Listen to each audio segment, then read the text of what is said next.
I went into Joker 2 weirdly optimistic, despite the fact that there hasn't really been a lot of great reviews coming out of it so far.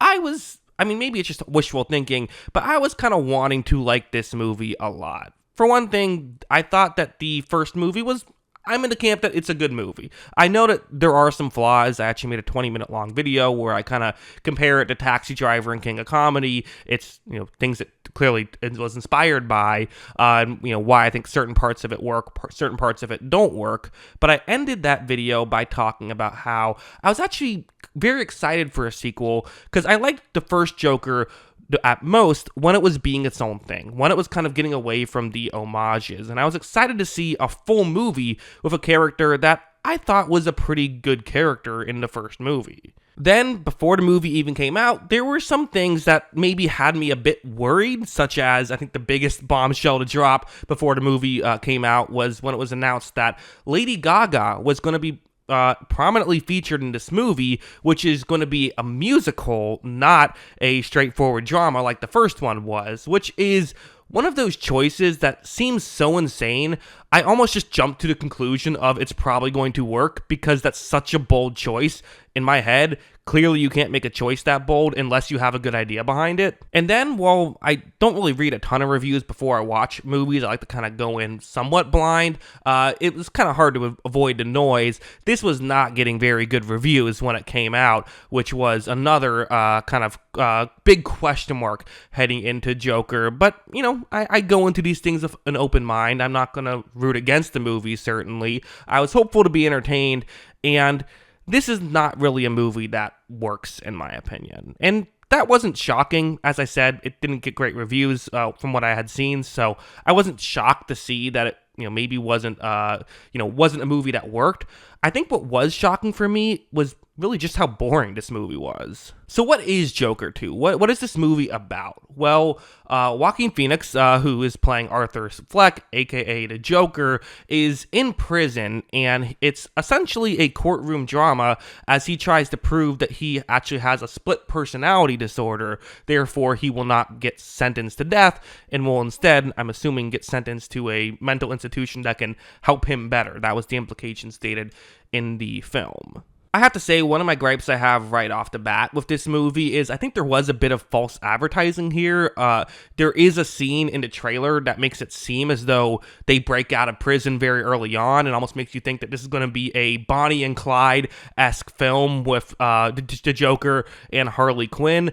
That is very much not this movie. It is a courtroom drama and a prison movie and a musical. And right off the bat, again, these are bold decisions, right? Let's start off with the courtroom drama aspect of it.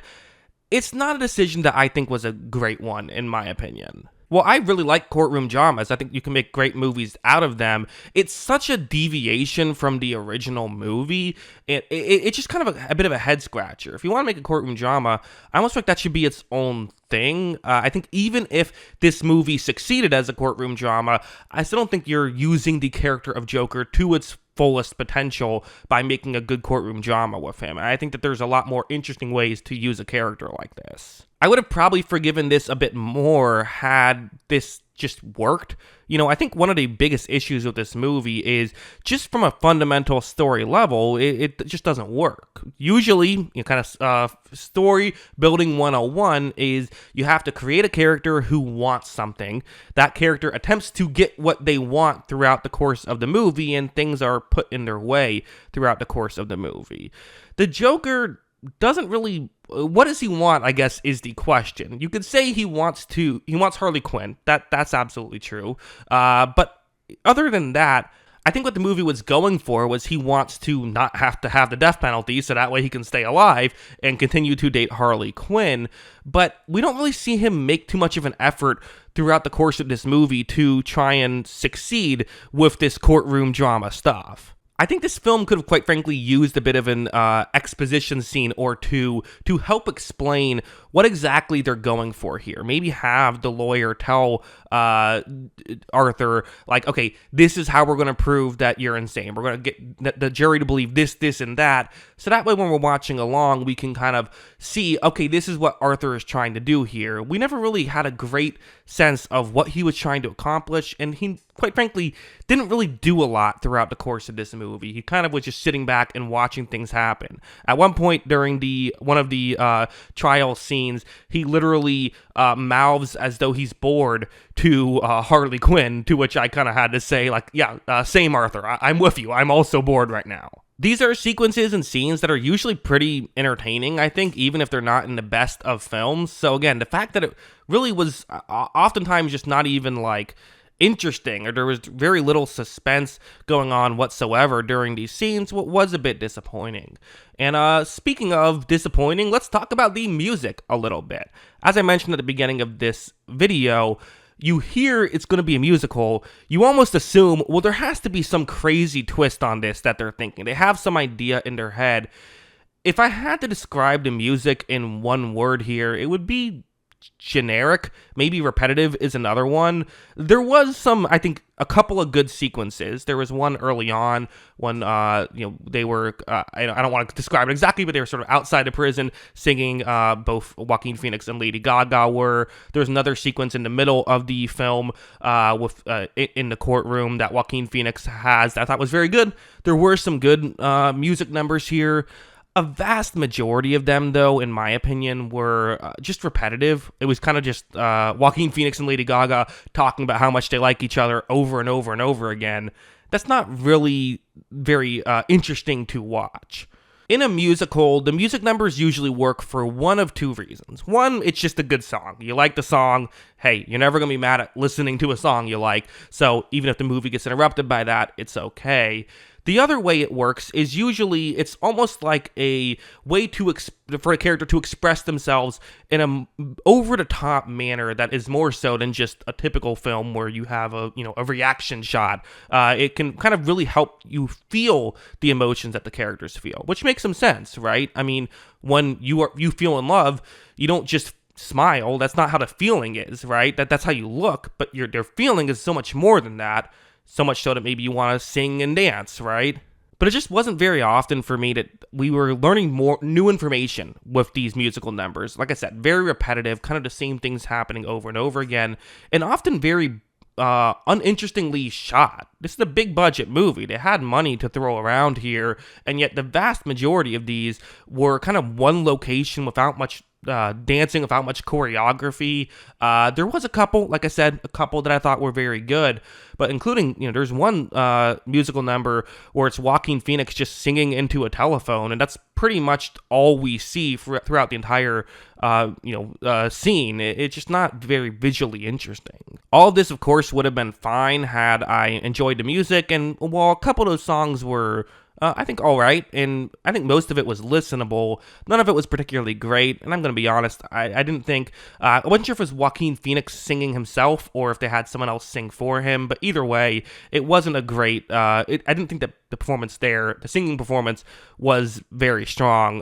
Again, not horrible, passable, but with so much of the movie being dedicated to music, it really slowed the movie down. In fact, there was a moment when I had to go to the bathroom, and there was a musical number, and I said, you know what?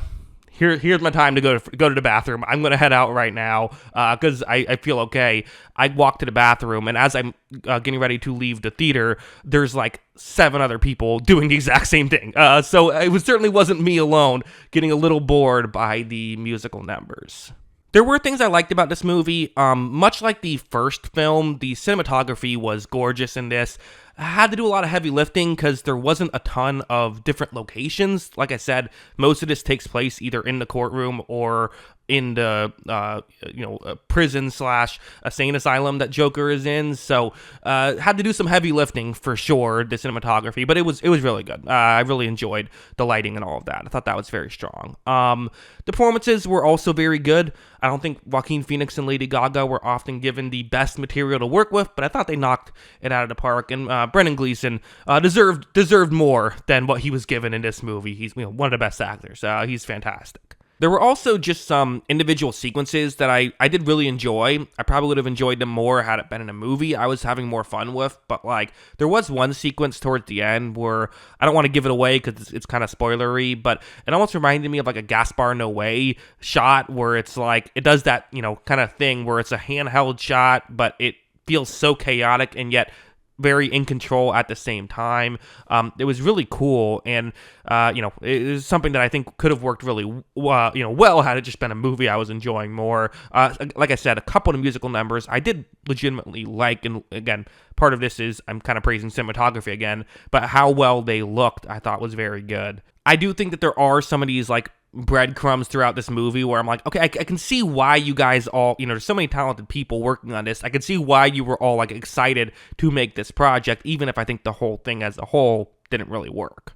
Also, talking about the overall kind of plot a little bit more. So, and I'm trying to tread carefully because this could get into spoiler territory. I'll get into spoilers in a second, but being spoiler free as of right now. So if you watched the first Joker, which I hope you have if you watch this one, because you need to watch it. I'll touch more on that in a second. But if you watch the first Joker, you kind of know that towards the end, there were a few moments that it's like, it doesn't seem very realistic that could happen.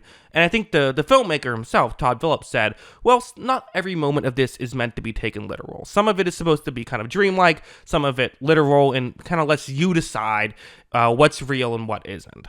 But in this movie, there was just so much of it that the only way you could read it would be through a dream. Like, this isn't a spoiler because it happens very early on in the movie, but when Joaquin Phoenix meets Lady Gaga, he just kind of walks by. He sees her when she's in the hall. She walks out in the hallway and does the fake, like, shoot herself thing that we saw from the first movie, which is also a reference to Taxi Driver. But when you see that, clearly that has to be a dream, right? There's no way to read that other than it's a dream, because how else would Lady Gaga's character know about the fake gunshot thing? Because that's something Arthur did with a different woman that wouldn't have made the headlines, right? So, how else would you know? That has to be a dream, right? I'll get more into it in the spoilers, but it's one of those things where it's like, the only two reads you can really come away with here are like, this is, a good chunk of this movie is all a dream, or this just logically makes zero sense. Neither one are really entertaining, for me, and this movie also, I think, quite frankly, doesn't really go anywhere. I think when you get to the end, you're kind of left wondering, what was the point of all of this anyway? If you're someone who hasn't seen the first Joker and is wondering if you should see this one, or if you're someone who has seen the first Joker, maybe is wondering if you should, bring someone who hasn't seen it, I would definitely say this film does not work if you have not seen the first Joker. As I mentioned, it's mostly a courtroom drama talking about the murders of the first movie. Most of this movie is talking about events that happened in the first movie. This is not a movie that works on its own at all. So, if you haven't seen the first, you can maybe pick up a decent amount of it if you hadn't seen it, but really you need to see the first one before you see this one. So would I recommend Joker to? I really think no. I don't think I would recommend this to anybody, to be honest. It's just not a film that I found particularly interesting, unfortunately. Again, I wanted to like this movie. I really did. I went into this hoping that it would be good because I did enjoy the first one. I probably should mention now, before I give my review and get into spoilers, because, I haven't really gotten to the point of this movie. It feels like what they were trying to do with this film was almost put the first film on trial and the fans of the first film on trial, right? There were people who maybe got the wrong message or were idolizing Joker, and I think that the idea behind this was, well, maybe we should challenge that theory, challenge the people who loved the first one, but I don't know. It almost feels in a way like Todd Phillips is trying to distance himself from the, Joker fans.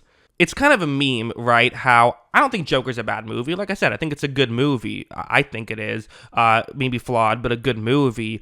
But it does seem like the kind of thing where the worst person you know's favorite movie is Joker. Doesn't mean you're a bad person if your favorite movie is Joker, but the worst person you know's favorite movie is Joker. It almost feels like Todd Phillips is in a way trying to distance himself from that crowd, but To be honest, I just kind of would have rather seen him make another like decent Joker movie like he did last time. I get what you're going for, but you really have to, I think, iron out the character motivation a little bit more if this was going to work.